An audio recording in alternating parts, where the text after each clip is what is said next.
"Your sister needs peace tonight, Layla. We canceled your birthday." My mother said it casually, like she was canceling a dentist appointment, not my 18th birthday, not the one night I'd waited years for. I stood there in the half-lit backyard decorations, still swaying in the warm Arizona breeze, chocolate chip cookies cooling on the table I'd set myself. I didn't shout. I didn't cry. I just blew out the unlit candles one by one and felt something inside me shift, quiet, sharp, final. They thought my silence meant surrender. They never imagined it was the start of everything that would unravel next. My name is Layla, and if you'd met my family from the outside, you might have thought we were one of those quiet, stable households people envy. The kind with neat hedges, warm porch lights, and framed vacation photos lining the hallway. And in a way, that illusion was the point. My parents worked hard to keep everything looking perfect, at least where other people could see.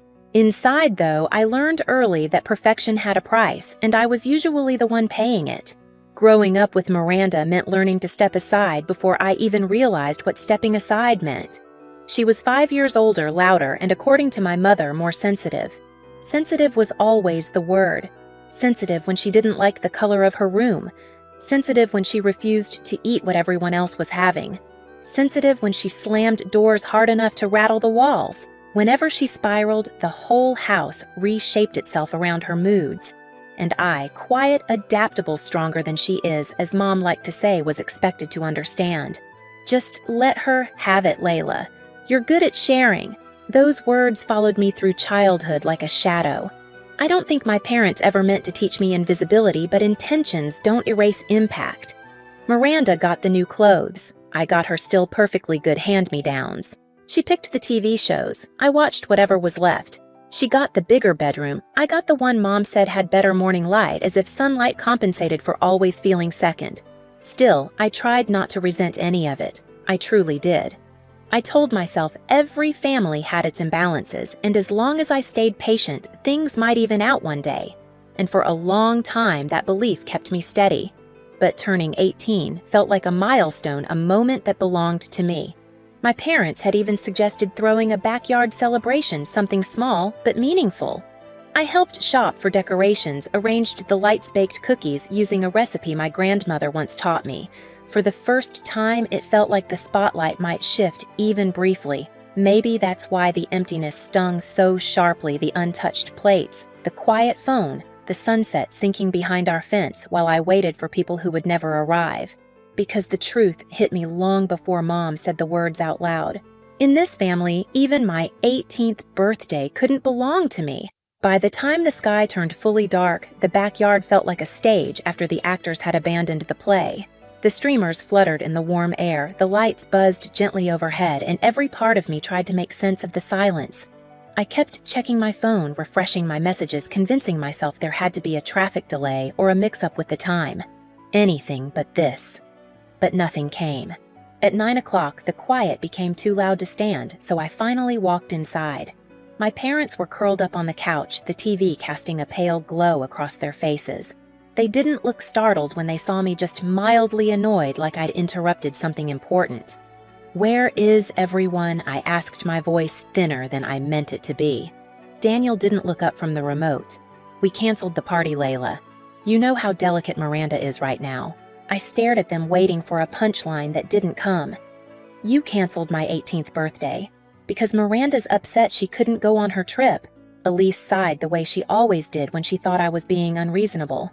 "She's been crying for 2 days. You know how hard this week has been on her. I didn't know whether to laugh or scream. She's 23. I'm the one turning 18. Before either of them could answer, footsteps echoed from the stairs. Miranda appeared wrapped in a satin robe, her hair perfectly brushed despite her supposed meltdown. She leaned against the railing like she was gracing us with her presence. "What's with the yelling?" she asked, her voice dripping boredom. "You're stressing me out." Something inside me snapped, not loud, not explosive, but sharp. "You canceled my birthday for her tantrum," I said, pointing at her. Miranda blinked slowly, then smirked. "If I can't have fun today, neither should you. It's just basic empathy." Empathy. The word landed like a slap. For years, I'd been told to empathize with her moods, her wants, her crises. but she'd never once been asked to empathize with mine. "I'm done," I whispered more to myself than to them. The room fell silent for a beat long enough for everyone to feel the shift. Then the doorbell rang. We all froze. Elise's face paled and Daniel finally muted the TV. Miranda rolled her eyes, clearly annoyed by yet another disruption to her comfort. But when the door opened and I saw who was standing there, my grandfather, Edward Stern steady, taking in the scene with one sweeping look, I knew the night was about to change direction. And for the first time, I hoped it would. Edward didn't even step inside at first. He stood in the doorway, tall and composed, scanning each of our faces like he already knew he'd walked into a disaster. His eyes landed on Miranda's robe, Daniel's muted TV screen, the untouched decorations still visible through the sliding glass door. "What's going on here?" he asked, voice low but sharp enough to cut through the air. No one answered, so he looked at me. I didn't try to hide the redness around my eyes or the way my hands trembled slightly. For once, I didn't feel the urge to protect the family image. "They canceled my birthday," I said quietly, because Miranda was upset. Edward's expression darkened, not dramatic, not loud, just a tightening around his jaw that meant more than shouting ever could. He stepped inside, then closing the door with a controlled click. "Is that true?" he asked Daniel. My father swallowed hard. "It was complicated." "It wasn't complicated," I said. "They lied to everyone, told them I was sick so no one would show up." Elise flinched. Miranda scoffed. Edward turned to them again. "You canceled her 18th birthday for a tantrum." Miranda bristled. "I wasn't having a tantrum. My trip was ruined. I was overwhelmed." Edward stared at her with the kind of silence that makes people shrink. "You're 23, he said flatly. "And she's 18. Then he looked at my parents. "And you catered to that?" The room was so quiet I could hear the ceiling fan ticking. Daniel finally cracked. "Edward, you don't understand how sensitive she gets. We were trying to avoid a bigger problem." Edward let out a breath, slow, disappointed. "I've supported this family for years," he said, his tone even, but unwavering. "And I thought I was helping you raise 2 daughters with fairness and dignity, but what I'm seeing tonight—" "That's not dignity." Elise looked startled. "You've supported Edward, please." He cut her off with one lifted hand. Then he turned to me again, his voice softening in a way it never had for anyone else in this house. "Layla, do you want to leave with me?"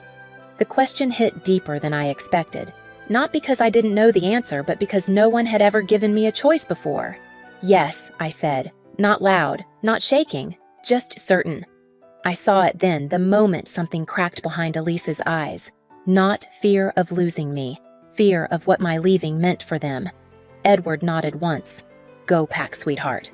And for the first time in 18 years, I walked upstairs without looking back. I packed faster than I ever had in my life. Not because I was afraid someone would stop me, but because for the first time the weight in my chest felt like it was lifting. Each folded shirt, each book I tucked into my bag, each quiet click of a zipper felt like reclaiming something I didn't even know I'd lost. My room had always felt temporary, like a place I borrowed, not a place I belonged. But now, walking out of it with everything that was mine, it finally made sense why. When I came downstairs with my suitcase, the air was tight enough to touch. Elise stood near the kitchen island, arms crossed, her face crumbling between disbelief and insult. Daniel hovered behind the couch, looking helpless. Miranda sat on the bottom stair, legs crossed, staring at her nails like the whole night inconvenienced her. Edward stood by the front door waiting for me like he had been doing it my whole life. "Ready?" he asked. I nodded, but before we could leave, Elise stepped forward. "Layla, sweetheart, don't be impulsive. Your sister didn't mean to hurt you. We can fix this. We can plan another celebration." "You canceled the one I had," I said, not raising my voice. "And you didn't even tell me." "It was a misunderstanding," Daniel added. "No," I replied. "It was a pattern." That shut him up. Miranda let out a dramatic huff. "Oh my God, Layla, stop acting like a martyr. It was just a birthday. People cancel things all the time." I turned to her slowly. "You're right. People do cancel things. But only in this house does one daughter have to disappear for the other to feel okay." She rolled her eyes. "You're so dramatic." Edward stepped closer. "Enough!" Everyone paused. He wasn't loud. He wasn't angry. But the authority in his voice rearranged the room. "I'll say this once," Edward told my parents. "You've treated Layla like an afterthought for years, and tonight proved it. I won't be part of it anymore." Daniel's face went pale. Elise's lips parted, ready to plead. "Edward, no," he said simply. "This isn't a negotiation." He motioned toward the door, and I followed him outside. The night air felt cooler than it had before, softer against my skin, like the world itself was opening a new door. But it wasn't over. Not by a long shot. Because the next morning, my phone started buzzing nonstop. At first, it was Elise, "Please come home so we can talk." We didn't mean for things to get so emotional. Then Daniel. "Your mom and I want to apologize. Miranda is very fragile right now. We were trying to manage everything the best we could." Fragile. Of course. Then Miranda, predictably, "You're ruining the whole family over a party. Grow up, Layla." I didn't respond to any of them. Edward made me breakfast eggs, toast, a bowl of fruit he cut himself. Everything felt calm, steady. A life that made sense. A life that didn't revolve around someone's tantrums. "You're safe here," he said, "for as long as you need." For a week, I lived in peace. No yelling, no walking on eggshells. Caleb walked me home from school every day, checking in without questions. Edward helped me look at colleges and scholarships, proud of every step I took. But my parents didn't stop. They escalated. "We miss you. We want to fix things. You belong home. Then finally, if you want to return, tell us what you need from us." So I did. I sent them one message: Miranda needs to move out. Permanently. It wasn't about revenge. It was about clarity. If they chose her again, even when it meant losing me, then I'd finally have my answer. Daniel responded first. "We can discuss it." Then Elise. "We just want our family whole again." But Miranda? She sent nothing. And then 2 days of silence. On the third day, while I walked with Caleb from school, a silver car idled near the curb. My stomach dropped as soon as I saw who was leaning against it: Miranda. She pushed off the hood the moment she spotted me. "We need to talk. Not without him," I said, nodding toward Caleb. She sneered at him. "I'm not talking to your guard dog." "Then you're not talking to me," I replied. Her jaw tightened. "You're destroying Mom and Dad. They're a mess. They haven't slept. They're terrified Edward's going to cut them off." I stopped walking, terrified of losing money, not terrified of losing me. "You're twisting things." "No, I'm telling the truth." That's when she completely snapped. She lunged at me, grabbing my wrist. Caleb stepped between us, instantly pulling her off me with ease. "Walk away," he told her. But Miranda, in perfect Miranda fashion, escalated instead. "You think you're better than me now, living with Grandpa. You're nothing without this family." "I was nothing in this family," I said. I didn't yell. I didn't cry.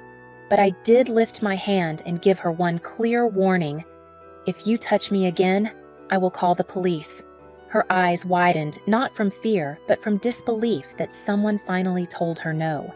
She didn't follow us after that, because she knew that line wasn't moving. That night, I told Edward everything. He wanted to call the police immediately, but I shook my head. "She got the message," I said. "That's enough." He looked at me for a long moment, then nodded. "I'm proud of you." 2 days later, my parents finally responded to my ultimatum, and their message told me everything. "We've decided Miranda will continue living with us. You've shown us you can't be trusted. You're manipulative, jealous, and ungrateful. We only wanted you back to help repair things with Edward, but we'll manage without you." The words didn't hurt. They confirmed what I'd known for years, so I blocked them.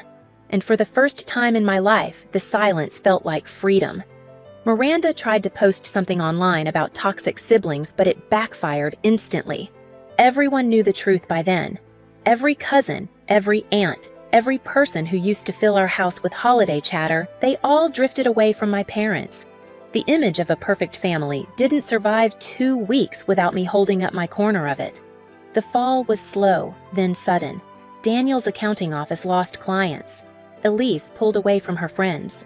Miranda eventually moved out, not by choice, but because the house was shrinking under all the tension. and I watched it all from a distance, quietly, without interference, without satisfaction, or maybe with a kind that didn't need a spotlight, because I didn't destroy their life. I simply stepped out of the space they kept me trapped in, and the emptiness revealed what had been cracking long before I ever left. Life at Edward's house settled into a rhythm so gentle it almost felt unreal. Mornings were quiet sunlight slipping through the kitchen windows, the smell of fresh coffee, the soft scrape of Edward's newspaper against the table. No slammed doors, no whispered arguments behind walls, no walking on eggshells bracing for someone else's mood. For the first time, my days belonged to me. I focused on school, on applications, on the future I'd never been allowed to imagine. When my acceptance letter came from a university in northern Arizona, Edward hugged me like I'd given him a second life. "You earned this," he said, "every bit of it." Caleb drove me to tour the campus one weekend, and the drive felt strangely symbolic: open road pine trees, no detours back into old pain. We weren't rushing anything, but being around him made everything feel lighter, steadier. Someone who didn't expect me to shrink so others could breathe. Meanwhile, news about my parents reached me in small fragments through relatives who still spoke to Edward, through friends who'd seen Miranda moving boxes into a tiny apartment across town. The perfect picture they'd spent years curating had finally cracked beyond repair. They weren't ruined, not in a dramatic way, just unraveling. Quietly, naturally, exactly how I had left. I didn't celebrate it. I didn't post about it. I didn't send a single "I told you so." That wasn't the point. Watching from afar, I realized something simple and surprising. I didn't want revenge anymore. I just wanted peace, and I had it. One evening, sitting on Edward's back patio, I looked at the mountain line glowing under the setting sun and felt something loosen inside me, a final thread snapping free. Leaving hadn't broken me. It had rebuilt me. If there's one thing I learned, it's this. Sometimes the loudest decision you'll ever make is walking away. My parents thought my silence meant surrender, but it became the only boundary they couldn't twist or ignore. And once I stepped out of their shadow, my life finally began to feel like mine: steady, simple, real. If any part of my story feels familiar to you, know this. You're not dramatic, you're not ungrateful, and you're not alone. Share your story in the comments. And if you want more, hit subscribe so you don't miss the next one.